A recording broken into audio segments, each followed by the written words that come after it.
Hello everyone, welcome to the Boleyn Lounge. I'm Jeff. This is my Fulham match preview, and after we return after the annoying September international break, we're back to Premier League football, and all the players are back. Fulkrug's injured. Shane, I think he might have featured in this game, but not to be. But apparently the injury is not too bad, so hopefully he'll be back in line for selection soon. And yeah, apart from the travelling, which we'll come on to later, everyone's come through unscathed, it seems. So let's get on with the preview and have a look at Fulham and what their form's like.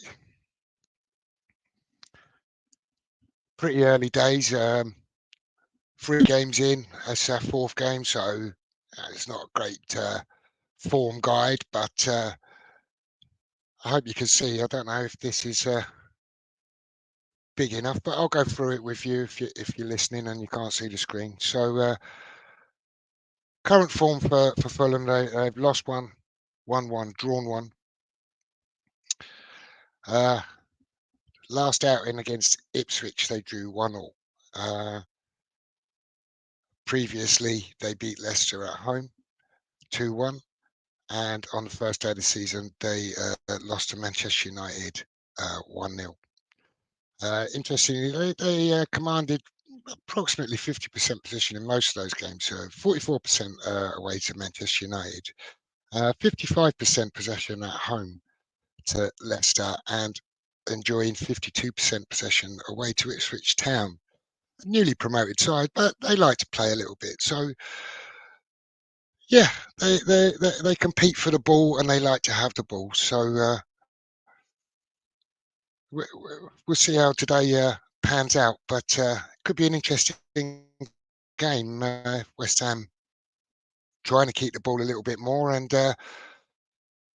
don't think we've quite got the transition through the pitch. It seemed to break down a little bit at the back and end up punting it a bit long. That's a bit frustrating for me at the moment, but there's no reason we can't play through the midfield, and if we start doing that, could be a really good game today. Fulham are footballing side. Our last 3 meetings doesn't make the prettiest of reading for us. We lost at home in our last meeting 2-0. Then we had the day of the virus, we got absolutely spanked 5-0 away at Fulham. That's the last time we played at Craven Cottage. So we'll be looking to correct that today and hopefully pick up 3 points, get a little bit of revenge on them. And prior to that, we scraped a win at Craven Cottage the meeting before. The stats don't make very pretty reading, apart from that we won 1-0. So in that game, Fulham enjoyed 77% possession, and yeah, it was pretty dire. I think that's when all the protests were going on last year, and we actually won the game, although might consider ourselves a bit fortunate. Anyway, let's have a move on and look and see how we might think Fulham could line up.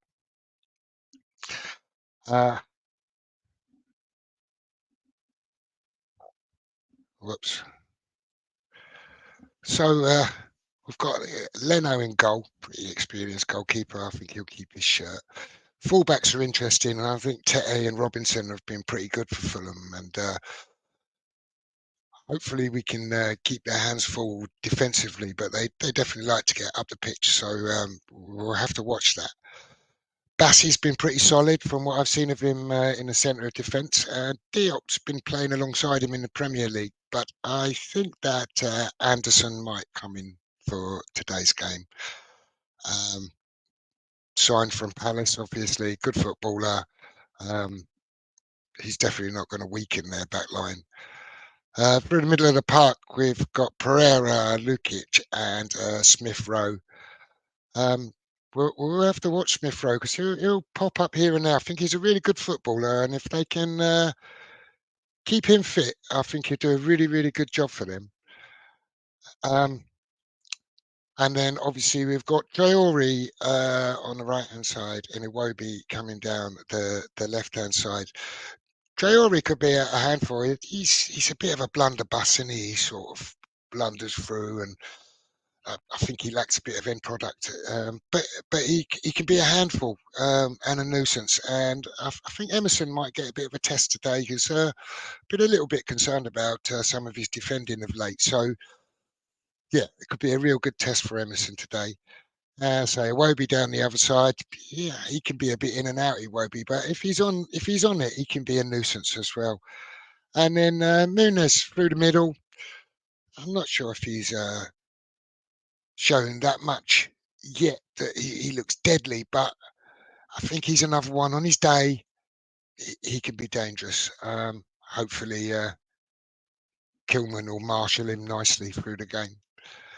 So enough about Fulham. Let's move on to West Ham. And I think that I've done a couple of teams here. I've done like a fans 11. Okay, what I think that perhaps a lot of fans might like to see. We see back four with Areola in goal, and then Emerson, Kilman, Wan-Bissaka, I think kind of pick themselves really. I think a lot of the fans might like to see Todibo come in. Alvarez, Paqueta, and then I think a lot of fans would like Soler to come in. Well, for me, I'm much where I was with Todibo when he first came in with Soler. His last competitive game was in May of last year, and he's played a bit of pre-season friendly for PSG, but the last game he had was about 4 or 5 weeks ago. So I would question his match fitness for today. He might be super fit. He might have kept himself really sharp, but he hasn't played in a game for a while. So I'd be surprised if we see him. But I think a lot of fans would like to see him. And then, of course, cries for Bowen through the middle, Kudus to come out to the right, and Somerville down the other side. And I think it's unlikely we'll see that side because I don't think Soler's going to play for sure. Now I've moved on to a team that I've kind of called Lopez Safe 11. I don't know if it's that safe, but I think it's sort of a team that he maybe trusts in the early part of the season. So sort of a reversion. I think Souček. I've just got a suspicion that Souček's going to appear in this game, and we've kind of been lining up a little bit like this with Alvarez, Paqueta, and Souček, and that kind of sort of been playing in that formation through games. And I wouldn't be surprised if he did it. I don't really want to see him do it, but I think he might. I think Areola in goal, Emerson, Kilman. I think he may play Mavropanos.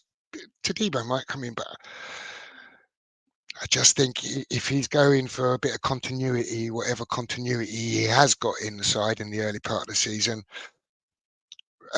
he's going to make minimum changes. So I feel like Mavropanos might play in his 11. Wan-Bissaka, I just think it's a shoe-in. I can't see any way that he plays Soufal ahead of him. Obviously, I've talked about that midfield there. And then Bowen on the right, Kudus on the left, and Antonio through the middle.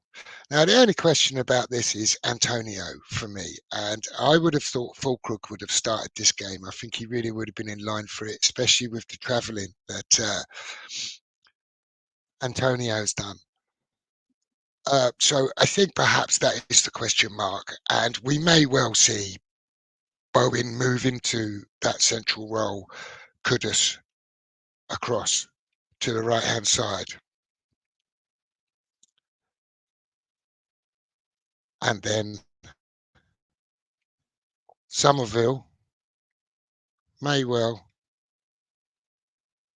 get his chance.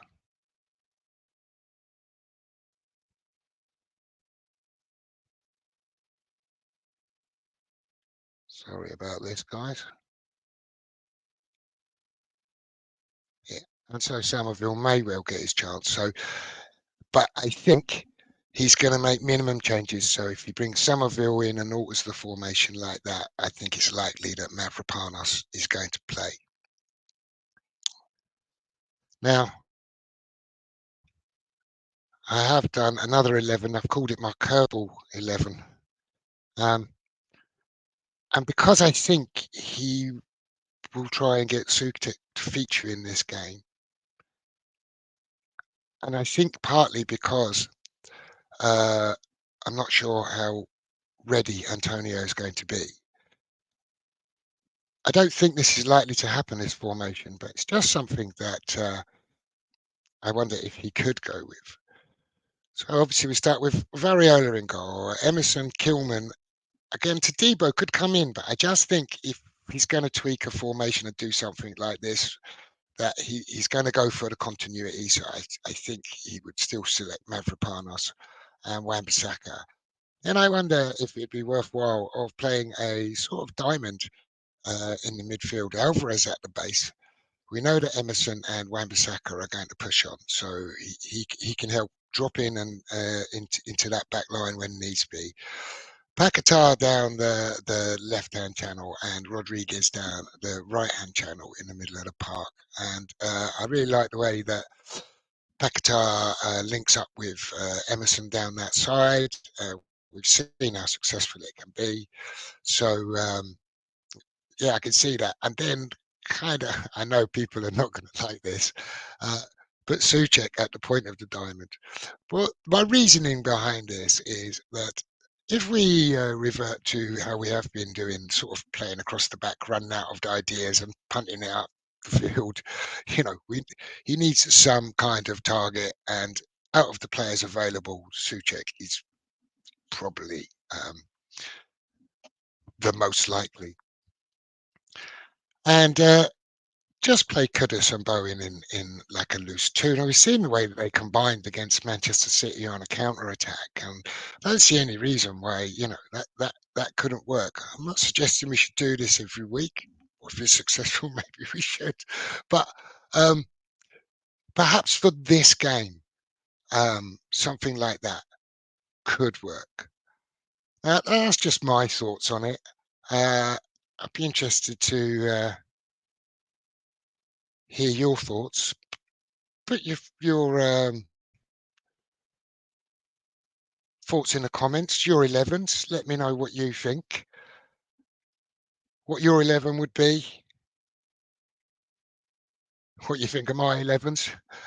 Yeah, give us a bit of feedback. And I'll go on to predictions now. So I don't think we'll keep a clean sheet. I think Fulham are a good side, and I don't think they're great, but I think at home they can cause us problems, and I think we're likely to leak a goal. I think the most likely outcome is a draw, probably 1-1. But I don't want to back a draw, so I'm going to say we edge it in a tight 2-1. So again, let me know your predictions in the comments. And until next time, come on, you Irons.